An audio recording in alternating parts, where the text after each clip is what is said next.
bienvenidos a Hoy Entrevista, el podcast del alumnado del Conservatorio Profesional de Música del Occidente de Asturias. El día de hoy entrevistamos al pianista y profesor Juan Crespo. Bienvenido, Encantado. Juan. Muchísimas gracias. Estamos Bien hallados. encantados de haber escuchado su recital y estamos muy agradecidos de su presencia en este conservatorio. Muchas gracias. Yo también estoy muy agradecido de esta oportunidad de volver al escenario y además en un ambiente tan acogedor y tan cariñoso, de verdad. Muchísimas gracias a todos. Si está preparado, podemos comenzar. Sí, cuando quieras. Hoy he interpretado obras de Beethoven, Albéniz, Schubert, Bach, etc.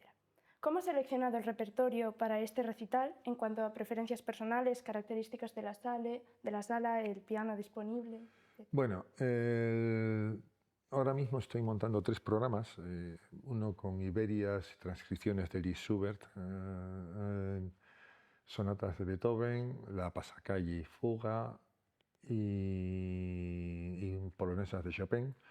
Y toqué hace 15-20 días en el hotel, en Penarronda Playa, un programa con la sonata Caro de Luna y con Albaicín y bueno, otras obras. Y entonces hoy pues era otro programa. No te creas que era una cosa demasiado pensada. Sí que hay una cierta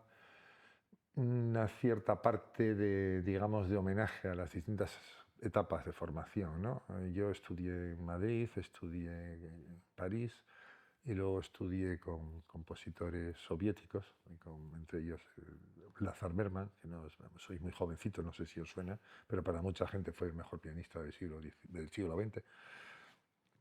Hay muchos candidatos, ¿no? Empezando por rusos solamente, entre Horowitz, Richter, etc. Pero vamos, eso os puedo asegurar, era un pianista increíble. Y bueno, pues entonces Albéniz lo estudié en Madrid, la Passionata la estudié en París, la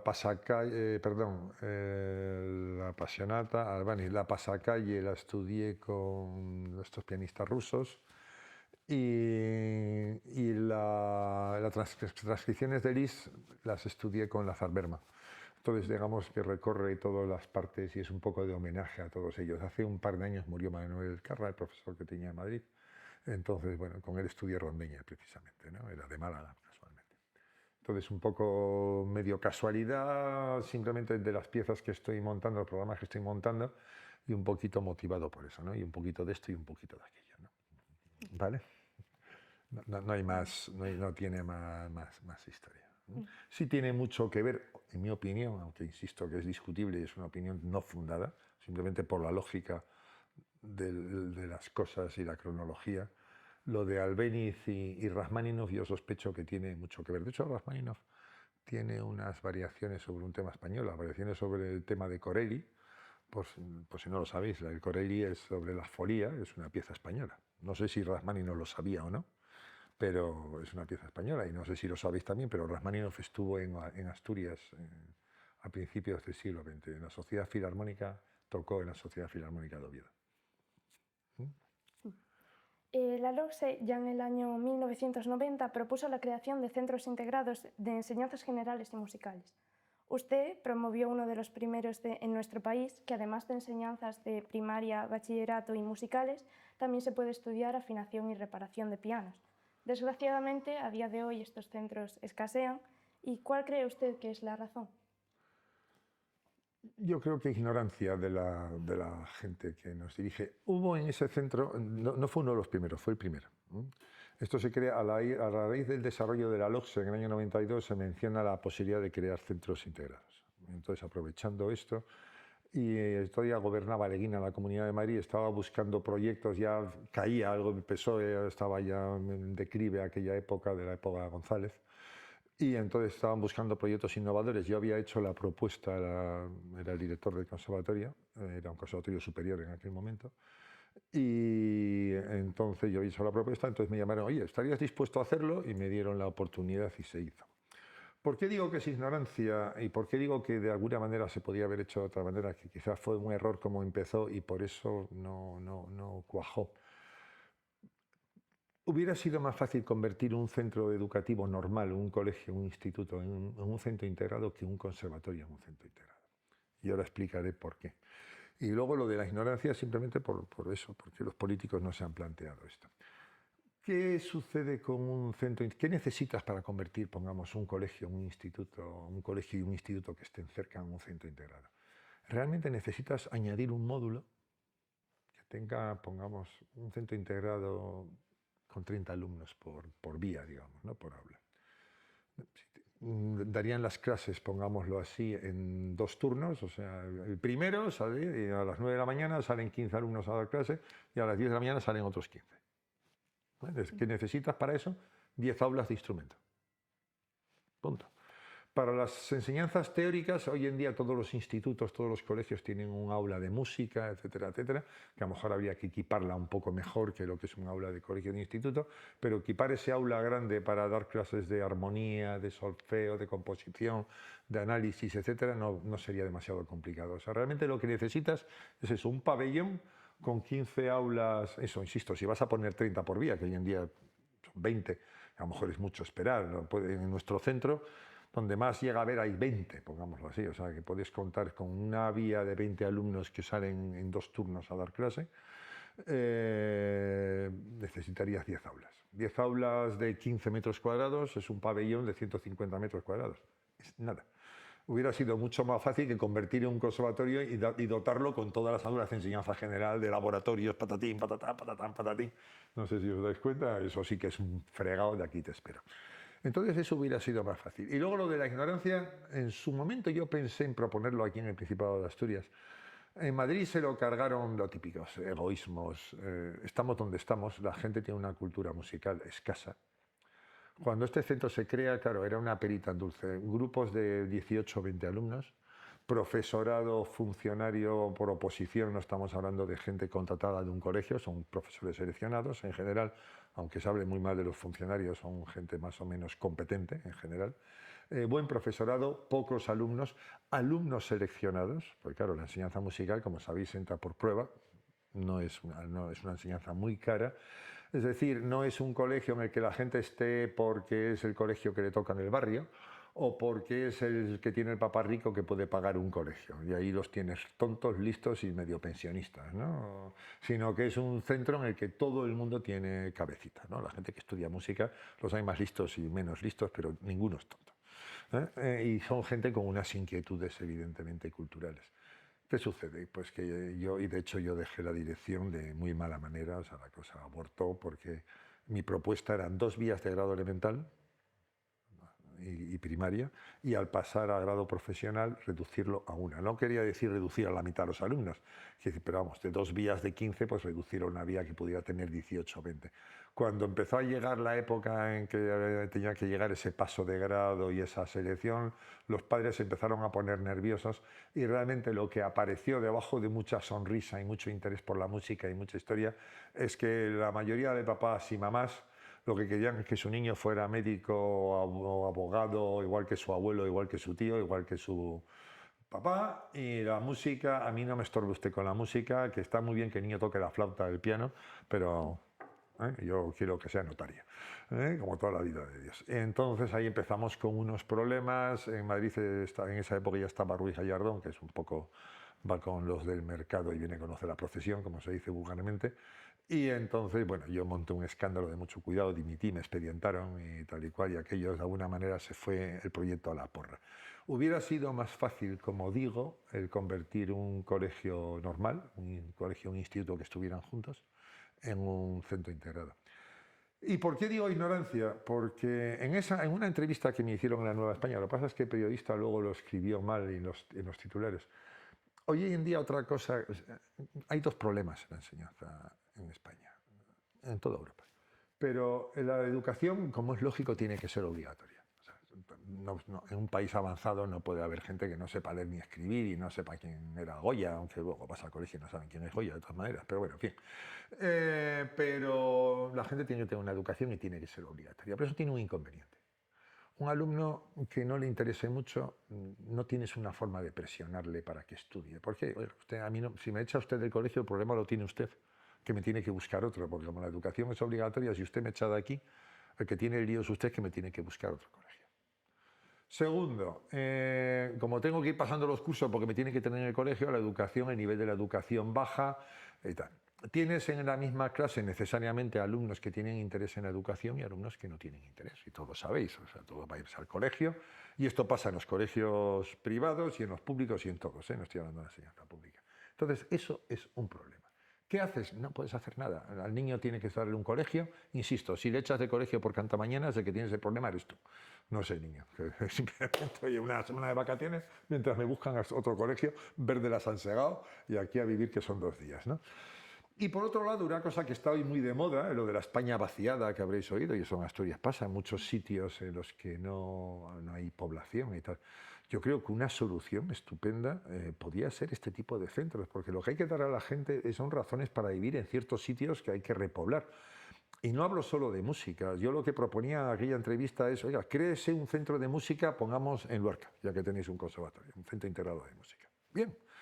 Y luego, en Siero, un centro especializado en fútbol. Y tienes allí a la gente del Sporting, a los entrenadores y una tal.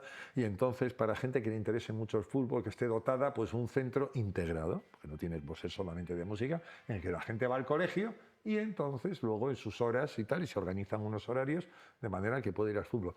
En otro lado, la gente que le interesa mucho la informática, pues en Villaviciosa, un colegio, un instituto, y ya desde niños pequeñitos ya un equipo de gente que les prepara de una manera especial, de una forma muy especializada. Eso tendría 2 cosas. Primero, harías que familias interesadas en esa educación se mudaran a esos sitios, y encima que se puede teletrabajar, etcétera, etcétera, los padres se pueden mover con cierta facilidad, con lo cual le das a la gente un motivo para vivir en sitios de los cuales la gente hoy en día se va a las ciudades porque es más interesante. Mientras que si tú le pones a domicilio en cierto sitio una cosa interesante y única, motivaría que la gente se fuera. Y esos niños que decíamos que no tienen forma de apretarle las clavijas para que estudien, porque les tienes que dar una opción u otra, en el momento en que están en un colegio que es especial, pues ya, en ese colegio no solamente estaría el centro integrado, entre comillas, la línea integrada, el lado integrada de música, o de ciencias, o de sanidad, o de informática, o de fútbol, o de tenis, o de vóley, yo qué sé. Es que al mismo tiempo había otras vías, pero ya es un centro especial. Ya no querrías que te echen de un centro que es especial. No es como ahora que mi colegio, ¿qué más me da a mí? Este colegio, otro colegio, no, yo soy un ceporro que no estudio un pimiento ni pienso estudiar, entonces me da igual, pero coño, es que este colegio es especial porque es el colegio donde está fulanito, que algún día será famoso porque será el pianista, el violinista, el futbolista, el tenista. Ya no tienes ganas de que te echen, y entonces ya eso ya tendría otro interés. Tal. O sea, yo creo que es simplemente pura ignorancia y que la gente que mandan están ahí porque han aprendido a mandar, pero normalmente han andado muy poco por el mundo y no tienen, ya os enteraréis de lo que son los políticos, todos, no, sin excepción, y están como están. O sea que yo creo que es pura y simple que no se lo han planteado. Y ya digo, esto arrancó un poco mal porque quizás hubiera sido más fácil la idea contraria, partir de un centro de enseñanza general y ahí crear un centro integrado. ¿Mm? Usted tiene desde su niñez una fuerte relación con el occidente asturiano, según hemos podido leer en alguna entrevista suya. ¿Podría contarnos qué lazos les une a lugares como el Franco Tapia de Casariego? Bueno, mi madre nació en Tapia de Casariego, junto a la playa de Peñaranda, y una de mis tías estaba casada, ya murió hace poco, estaba casada con un señor de Miudes, junto a la Caridad. Entonces yo desde siempre he pasado los veranos aquí y bueno, si es un sitio del que estoy enamorado, vamos, absolutamente, ¿no? Aunque nací en Oviedo y con 17 años me fui a Madrid. En Oviedo no había, en Asturias no había en tiempos conservatorios superiores. Me fui a Madrid a hacer ya COU, el grado superior de música, y también estudié en Madrid ciencias físicas. Y ya pues no volví. Y ahora que me estoy medio jubilando, pues es cuando estoy volviendo aquí, y por eso imparto este concierto para conoceros, que me conozcáis, etcétera. Entonces he vuelto a los orígenes, como las variaciones de Holderberg, alfa y omega, una vez más. ¿Ha tenido la oportunidad a lo largo de su carrera de estar en contacto con la escuela de piano francesa o rusa? ¿Qué enseñanza debería extraer un pianista español de estas otras formas de acercarse a ese instrumento? Bueno, son las dos caras de la moneda. Francia Francia es la cuna de la enciclopedia, ¿no? Rousseau, ya sabéis, los grandes matemáticos franceses, los grandes naturalistas franceses de principios del siglo XIX. Los franceses son los mejores solfistas del mundo, o sea, el solfeo de alguna manera donde mejor se estudia y más se estudia es en Francia. En Francia es el país del análisis y la posterior síntesis, ¿no? Es decir, el despedazar la música a su mínima expresión y una vez que te has enterado de lo que hay en cada célula musical, pasar al análisis, o sea, pasar a la síntesis, es decir, volver a componer la pieza de sus partes, ¿no? Mínimas. Los rusos son todo lo contrario, es el mundo de la pasión. ¿Dónde se genera la escuela rusa? El zar a finales del siglo XIX quiere músicos y entonces crea el Conservatorio de Moscú primero, el conservatorio que luego se llamó Tchaikovsky, y se lo encarga a uno de los hermanos Rubinstein. Los hermanos Rubinstein, Anton y Nikolai, eran dos pianistas increíbles, o sea, del mismo nivel podía ser probablemente pianísticamente, yo por las obras que he visto de ellos, del mismísimo Liszt, no a nivel creativo, evidentemente, pero buenos músicos y grandes músicos. El zar acertó en encargárselo a quien sabía, o sea, eran dos pianistas, uno hace el de Moscú y posteriormente el hermano hace el de San Petersburgo, y ellos mismos ponen las condiciones en que se estudia, etcétera, etcétera. Pero todo esto es simultáneo a la época de Tolstói, de Dostoyevsky, es decir, el drama por excelencia, ¿no? La pasión.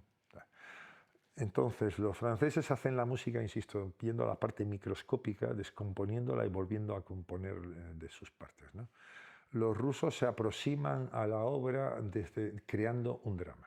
Vuestro profesor, que estudió con una profesora rusa, seguramente sabrá muy bien de qué hablo. O sea, cuando un ruso se acerca a una obra, da igual lo que sea, busca el choque, busca el drama, busca el dramatismo, busca el dolor, la guerra, la batalla, la confrontación, luego el amor, la reconciliación, etc., ¿no? Es decir, unos es desde el puro análisis y los otros desde el puro instinto, ¿no?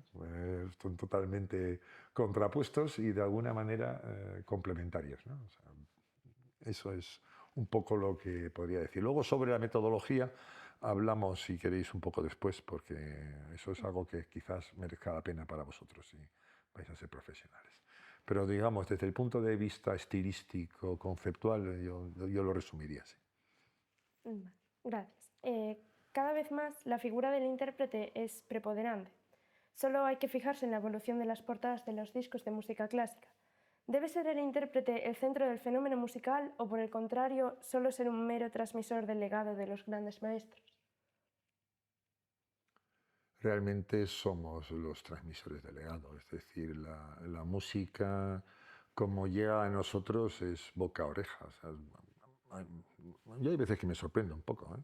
Pues concretamente en el caso de Bach, que Bach estuvo metido en un cajón años, hasta que alguien lo resucitó, ¿no? Mendelssohn y Berlioz y Liszt. En el romanticismo. La gente te dice cómo hacía la música Bach como si realmente Bach se lo hubiera contado, y yo creo que no está tan claro. Es verdad que tenía sus hijos, algunos de ellos, uno de los primeros métodos de teclado lo escribió uno de los hijos de Bach, entonces por ese lado sí.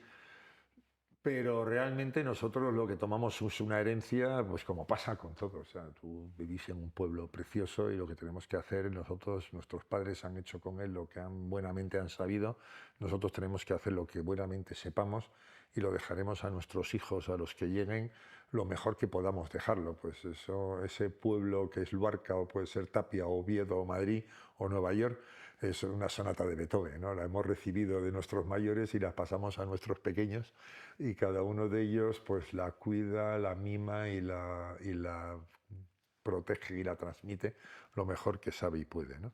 La obra es la obra y los intérpretes simplemente la transmitimos. Los franceses, cuando estás leyendo una obra, a leer lo llaman descifrar. Eso lo describe muy bien, ¿no? Lo describe todo. O sea, tú tienes una cosa allí, la descifras, te enteras de lo que pone, más o menos imaginas lo que quiere el autor, cada uno según su buen entender, y con eso haces una obra que la pasa. Nosotros desciframos. La obra está ahí, antes que nosotros o a la vez que nosotros, y lo normal, sobre todo si es buena, seguirá ahí cuando nosotros ya no estemos, ¿no?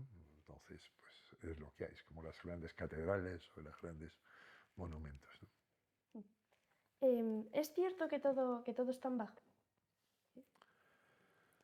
Yo diría que no, eso no es exactamente así. Yo diría que es que Bach está en todo. O sea, es que a mayor abundamiento, ¿no? Bach es todo. El otro día oía un programa de radio y, y una frase que me llamó la atención, me gustó mucho, y ahora me vais a preguntar esto y me acordé.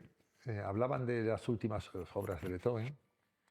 Entonces el locutor, cuando estaba explicando lo que iban a poner, dice, en los últimos años de su vida, cuando ya Beethoven caminaba, y claro, tú intuyes, estás escuchando aquello, y intuyes que van a decir cuando ya Beethoven caminaba hacia Dios, al final de la vida, ¿no? Cuando Beethoven caminaba hacia Bach, dice, y que casi pego un bote. Digo, efectivamente, si vosotros, las últimas obras de Beethoven, que es por, lo decía antes en el concierto, es el gran innovador de la música, si quieres, el gran revolucionario de la música. Al final de su vida, en sus últimas 4 sonatas, en 3 hay una fuga. La Hammerklavier. Yo toqué todas las sonatas de Beethoven menos 4. Las 2 sencillitas estas del Opus 49, que cuando ya tocaba estudiarlas, ya era yo mayor, no me apetecía demasiado. La Hammerklavier, porque después de estudiar la sonata 31 y su maldita fuga, me quedé hasta las narices de las fugas y de las etcétera, etcétera, etcétera, y esa sonata, entre lo difícil que es, lo larga que es. Y encima una fuga escapé como de la peste. Y luego también, tampoco toqué la Opus 101, la mayor, la número 25, o 20, 29, 28, perdón, la 28. Y en los últimos cuartetos también, el cuarteto 14 empieza con una fuga, es decir, al final de su vida Beethoven empieza a escribir fugas, las que no había escrito nunca en toda su vida, es decir, Beethoven termina caminando hacia abajo. Chopin recomendaba a Bach, odiaba a Beethoven por motivos obvios, o sea, Beethoven era un tío demasiado rudo para una delicadeza y una personalidad como la de Chopin.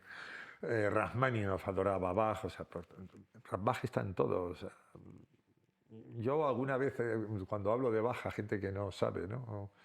Le digo, mira, Bach es tan grande, que hubiera sido una pena perderlo como músico por todo lo que ha hecho, pero yo estoy íntimamente convencido de que si Bach, en vez de haber sido músico, hubiera sido ingeniero, habríamos llegado a la Luna a principios del siglo XIX, ¿entendéis? O sea, porque no solamente era su genio creador, sino su capacidad de trabajo. O sea, si tú miras, antes hablaba de cuando va a Lüneburg a trabajar, lo que tenía que hacer este hombre, insisto, enseñaba a los niños de la escolanía, tenía que tocar el órgano en los oficios, tenía que dirigir a la escolanía, tenía que componer, tenía que dirigir la orquesta.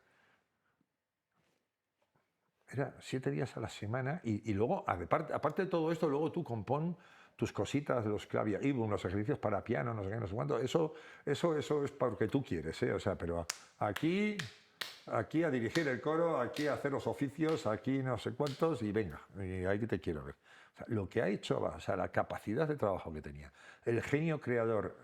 O sea, Bach es un señor, cuando escribe el Clave bien temperado, Bach de alguna manera era un referente, incluso estamos hablando de cuando se empieza a crear el temperamento, porque claro, a raíz de, ¿sabéis lo que es el temperamento? Sí, ¿no? O sea, cada una de las tonalidades tiene una distribución distinta, los semitonos son un poco más grandes, un poco más pequeños, a raíz de la diferencia entre el sostenido y el bemol de la coma sintónica, etcétera, etcétera, ¿no? Entonces, cuando se empieza a tener importancia los teclados, porque claro, la música de cuerda no es temperada, la música vocal no es temperada. Los instrumentos, ojo, en aquella época, porque había instrumentos en la, instrumentos en si bemol, instrumentos en fa, para que los instrumentos estuvieran afinados y poder hacer de alguna manera obras con temperamento, que según la afinación del instrumento podías darle, ¿no? En un temperamento. Pero claro, al haber instrumentos de teclado, eso está en la construcción del instrumento. Tú no puedes cambiar la afinación de las cosas porque las cuerdas son como son y tiene que decidirse qué se hace. Bach escribe el Clave bien temperado como una especie de hasta aquí hemos llegado, esta es la sentencia de Bach, ¿Pero por qué es la sentencia de Bach? Porque a Bach se le consulta. Estamos hablando, ya sabéis que en su tiempo la música formaba parte del quadrivium, en el que se estudiaba también la geometría, se estudiaba la astronomía. Entonces, Beethoven, digo, Bach, digamos, sentencia, bueno, pues el temperamento es todos los semitones iguales y se ha acabado, ¿no? Pero, no sé, perdona, si me recuerdas el fondo de la pregunta, el... Em, si está todo en Bach. Ah, bueno, sí, es verdad, estábamos hablando de Bach. Bueno, pues es que Bach al mismo tiempo era una referencia intelectual y científica. O sea, es que estamos hablando de un señor que lo ha sido todo más que nadie. Quizá Leonardo da Vinci, a lo mejor, puede ser comparable, pero es que muy poca gente más. Julio César, yo qué sé, debe haber habido 3 en la historia, ¿no? Como Bach. O sea, lo de Bach es algo que es sobrecogedor. O sea, cuando tú piensas todo lo que ha hecho este hombre, la misma pasacalle y fuga de hoy. O sea, no sé lo que pensaréis vosotros, pero es que es como ver una montaña. Qué cosa, ¿no? Inmensa, ¿no?